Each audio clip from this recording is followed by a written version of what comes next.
Well, welcome. It's Monday, February 13th, and it's good to see you all, at least through the camera. And today, we're kind of coming to the close. The tabernacle is done. All of the detail, the instructions, all of the work was completed. And there's not a whole lot more to tell at this point. However, I wanted to share just a couple of thoughts with you today. And this occurred to me actually yesterday as I was running and thinking about my body and caring for it. But let me share with you just a couple of thoughts today in regards to all of this work that took place on putting the temple up and what it required. I was thinking about, first of all, as it says in chapter 38, all of the amount of gold and silver and bronze and everything else that went into it. In actuality, where it says there were 29 talents and 730 shekels of gold used in the work of the sanctuary. Down below in my Bible, it says that was a little over a ton of gold that had been collected and then used in the construction. The weight of the silver was a little over 3¾ tons. The weight of the bronze was about 2½ tons. And that doesn't include all of the linens and the different colored yarns and everything else that went into it. And I was thinking to myself, number one, what a beautiful place, and how valuable, how much went into it, so that God could dwell there and be amongst His people and have this place that's set apart. And it made me think of the fact that today, through Jesus, God dwells in us. We become that sanctuary. And do we view our bodies in that same way, as something beautiful, as something set apart, as something special, and do everything we can to make it the best it can be?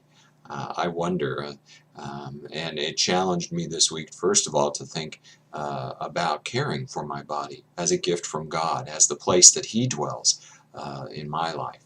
The other thing that occurred to me was that this was a place set apart. This was a place where God can be with His people, and where they come to meet Him, to be in His presence. And I was going to twist that around then and apply it in my own life too.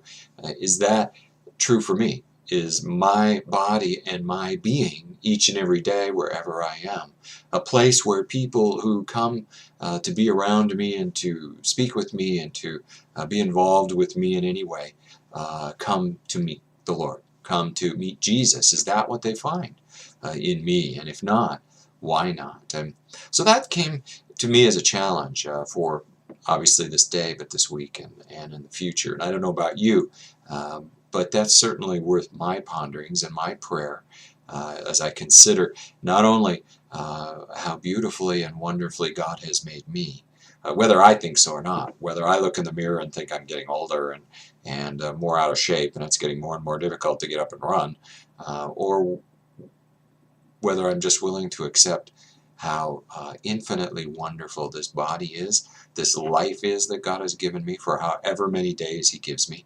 And if I'm then able to make it truly a place where the Lord dwells, and as such, a place where when people talk to me, see me, watch me, that they see Jesus in how I act and in how I talk. That's going to be my prayer today, and I would challenge you too.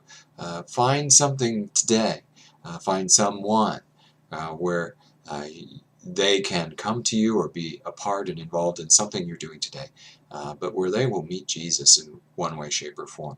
I think that's exciting, a little bit scary, but nonetheless exciting. And for that today, I give thanks to the Lord, and really looking forward to, as we close out Exodus, moving on. Just a couple of notes. Over the last few days, noticed that the number of participants in our blog is continuing to rise, and for that, Heather and I are really thankful and continue to encourage your comments and thoughts as we move ahead through this year of walking through the Bible together. So I pray you have a great day and look forward to talking to you again.